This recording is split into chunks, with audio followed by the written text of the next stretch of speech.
These aren't the typical sounds you think of for a team getting ready to go to state. But it's the sounds of preparation in Wardsville and the final time for one Falcon. I'm sure it'll set in. Sunday, probably be a rough day for me. Caleb Meeks is wrapping up a distinguished career at Blair Oaks. Respect that he has in our room is second to none. It would not be the same room without him. Yet Caleb's path to success was not easy. In 2014, Caleb learned he had a bone tumor in his right foot. All the tests came back negative, that it was benign, and so thankfully prayers were answered there and we didn't have cancer. Caleb had surgery to remove the tumor, but he wasn't out of the woods yet. The tumor curved some bones, leaving him in pain, and a second surgery would give him relief. I'd have to miss a whole wrestling season if I was to get that fixed, so I figured that I would go ahead and just tough it out until after high school. However, a dislocated shoulder put Caleb out his sophomore season. At that point, he decided to take time off wrestling to get better. I have 3 sutures up here in my shoulder holding the muscle onto my shoulder. And then I have 6 screws and a titanium plate and then somebody else's bone inside my leg to help straighten that out. After the surgery, Caleb used a wheelchair for 4 months, but that didn't stop him. We were going to use this as an opportunity to either be better or bitter, right? And Caleb chose better. His junior year, Caleb not only wanted to wrestle again, he wanted to win 100 matches. I was very skeptical, but and he just worked his way, willed his way to wrestling and to winning matches. And on February 10th, Caleb reached his goal. Incredibly proud of everything that he's overcome. It makes me so excited to see not just what he's done in the past, but what he's going to do in the future. While Caleb's wrestling career comes to an end this weekend, there is much more to come for a resilient young man who just won't quit. James Stanley, KMU8 Sports, Wardsville. Ball field every day, just seeing the sights, smelling the hot dogs, just hearing the players chatter about whatever. The sound of the ball off the bat. Just those little things are what I enjoy the most. Meet the Jefferson City Renegades, a collegiate wood bat baseball team that has been successful providing quality baseball for the last 3 summers. But while there has been success for the Renegades, there is an uncertain future for 42 cities across the country whose minor league teams are at risk of de-affiliation from Major League Baseball. It's unfortunate because those towns are going to lose a little bit of their identity by losing that affiliation. Yet there could be hope for those teams who find themselves without a home in summer college baseball. But I think ultimately the game is what draws them. The game and the players is what draws the fans. And if they reinvent themselves, within another league, I think that'll be good.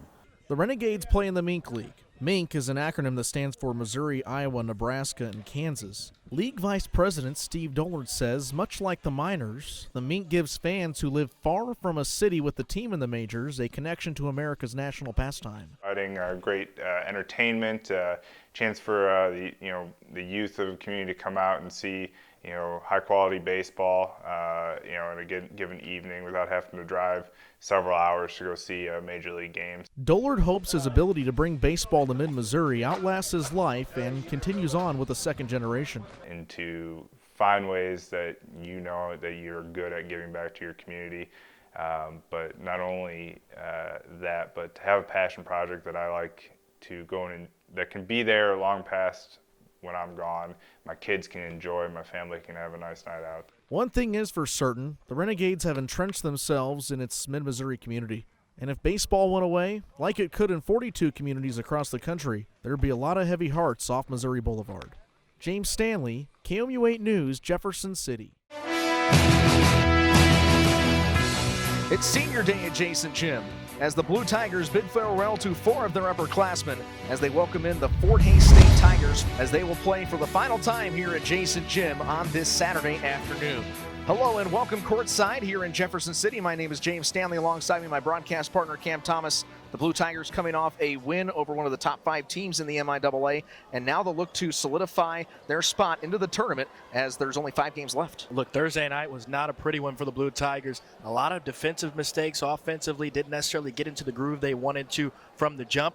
But as a team, Jordan Notch had a great game as well as John L. Burton. It was really a team effort, and they just barely escaped on Thursday night, and a much-needed win for the Blue Tigers on Thursday. You talk about it being a team effort, Cam. Jordan Notch tied his career high in points in a game with 14. Janelle Burton notched 17 points, and LaKeelan Taylor 2 points shy of a double-double. He had 10 rebounds and 8 points on the board.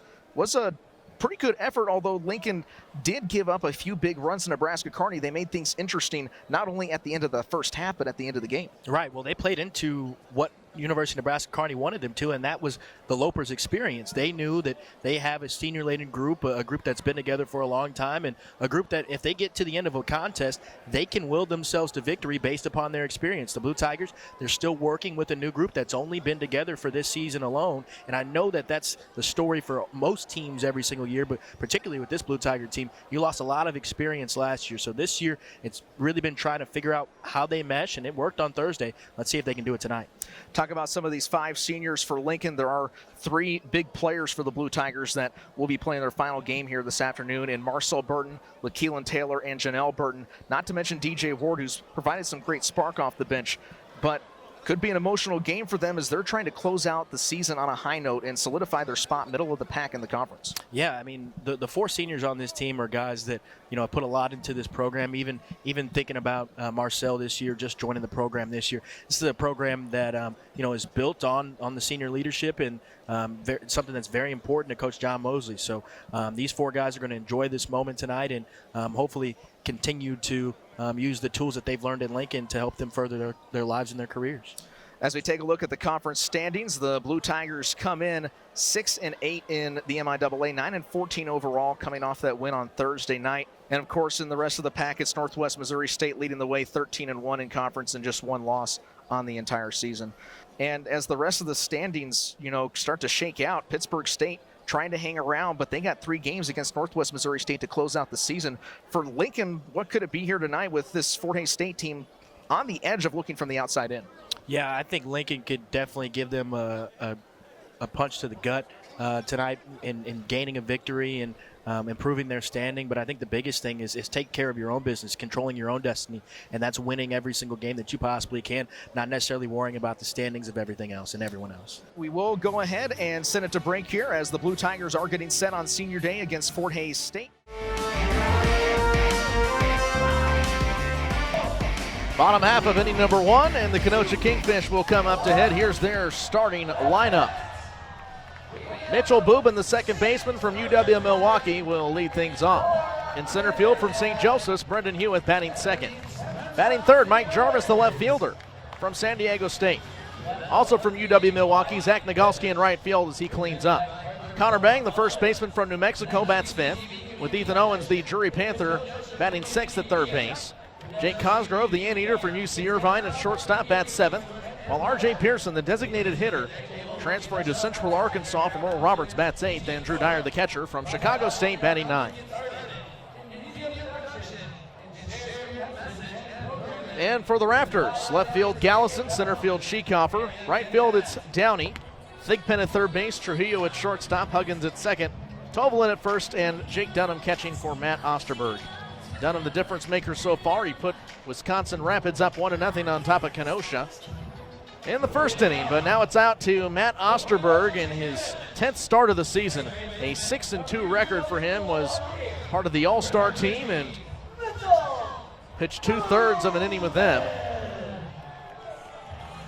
53 innings on the season, a 3.05 ERA, 11 walks to 42 strikeouts. The one category he's not done so great in is opponent's batting average. He's 6th in the league, and that is 6th highest in opponent's batting average at 268, and the first pitch deals a strike. It might have something to do with the fact that he throws a lot of stuff down the middle. However, out of the 56 hits he's allowed, only 9 have been extra base hits. Boobin awaits the 1-0 that he hits on a line into the left field corner. Talk about those 9 extra base hits.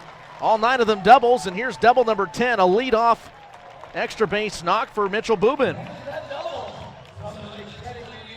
Saw the second pitch he liked, and Kenosha trying to catch lightning in a bottle early. 1 on with 1 down for Brendan Hewitt. That was a great chase by Boobin watching off-speed pitch, tailing low at the knees. And when it's extended that far out of the zone, it leaves a wide open door for a player to get a lot of wood on the bat. Meat of the barrel. So 1-0 Wisconsin Rapids on top in the bottom half of the first, and Boobin at second base. Now it's up to Hewitt, the only lefty in the lineup tonight, and he chases first pitch fastball.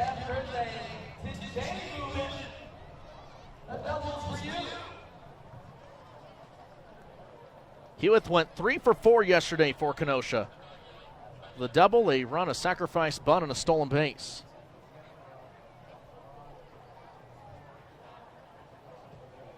The lefty deals, fastball snuck right past him at the knees.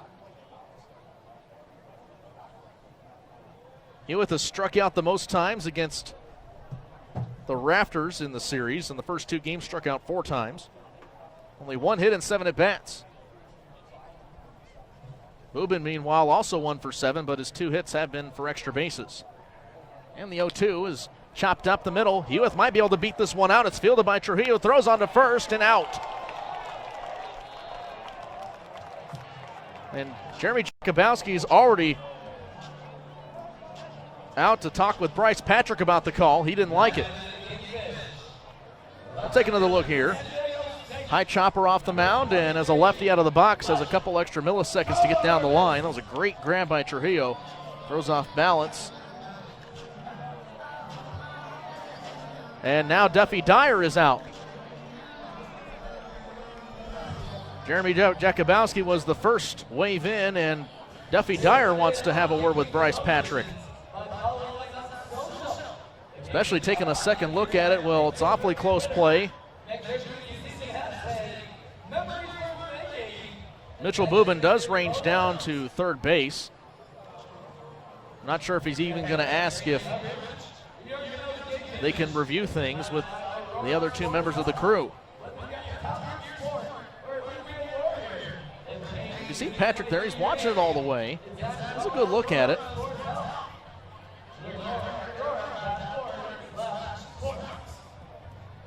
But the Kingfish will just have to be resilient here.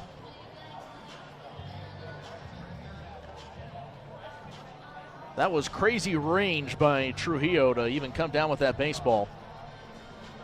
But now runner at third base for Mike Jarvis, and the Kingfish could tie it up on a poke to the outfield.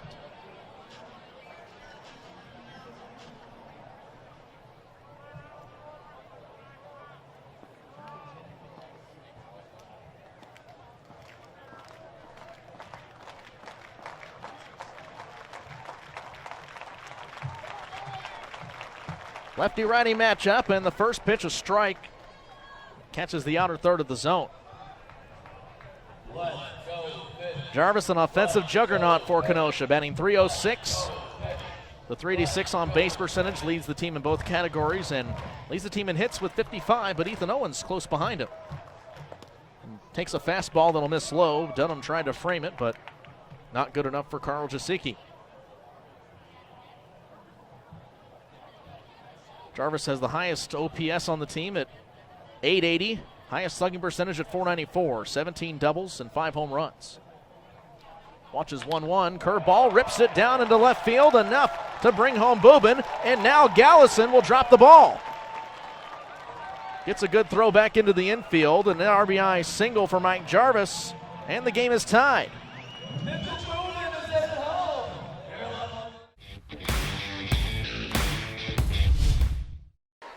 Welcome back to a packed house in Columbia, Missouri. It's the Battle Spartans, the number 2 seed and the number 1 seed Rockbridge Bruins, the favorite to win districts this season. The defending state champs riding an 18-game winning streak as they're in the leader spot, 13-10, about halfway through the second. Great ball moved around for the Spartans. Open look with many waiting for the Cars to clear, and he airballs. Catch and put it back up, but no good for Gianquinto. He does contain the rebound, and now we'll see Ibrahim drain a 3. The crowd loves it, and we're tied at 13. Ibrahim helping out his teammate Menny, not feeling it from the three-point line at all. He's 0 of 3 to start the night. Wilson, the leading scorer for Rockbridge tonight with 9.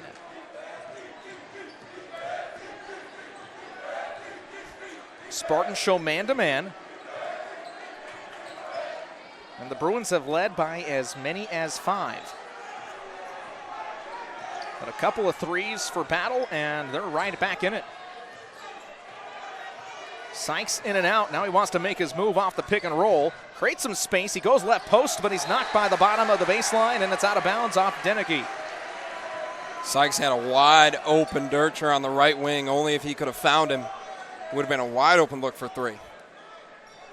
Many inbounds to Grant. And across the line, Rockbridge follows. Scanlon, for nearly his entire coaching career, loves to run the man-to-man. He's a defensive mind coach.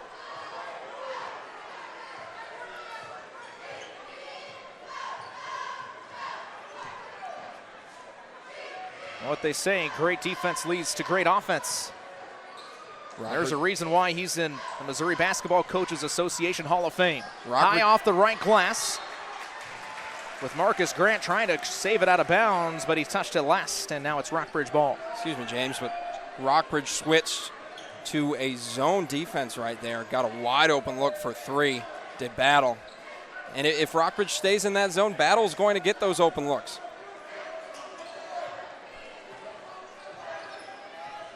Sykes directing Dircher to head to the corner. With about 3 minutes until halftime.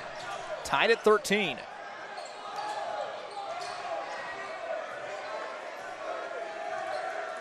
Battle doing a great job of containing around the perimeter.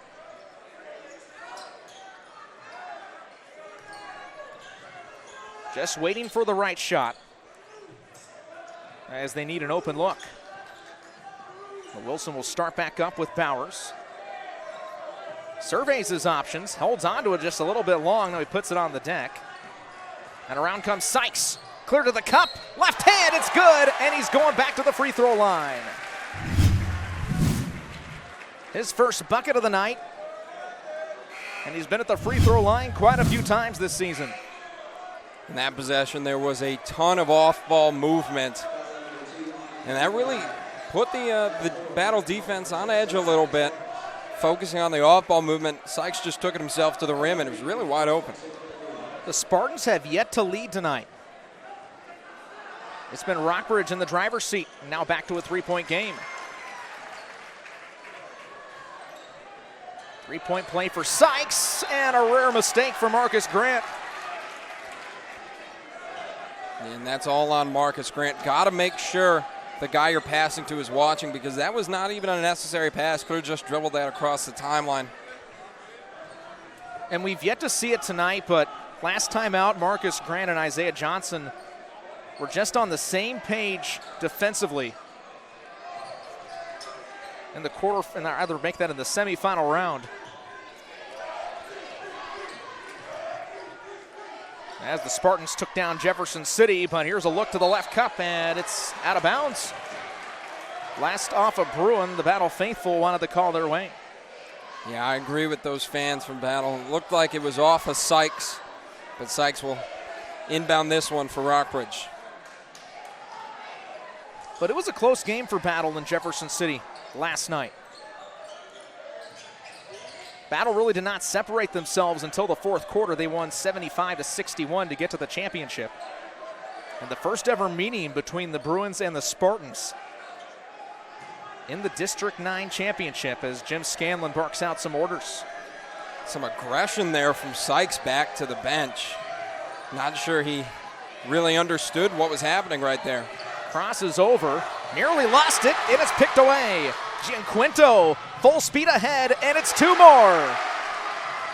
Cachao Gianquinto, the team's leading scorer last season, averaging double digits per night, pulls the Spartans within 1. Across the line, wide open look to Deneke, and he's going to take that 9 times out of 10. I mean, at that height, he should make that 10 times out of 10. 4 points for Deneke. And back to a 3-point lead for Rockbridge.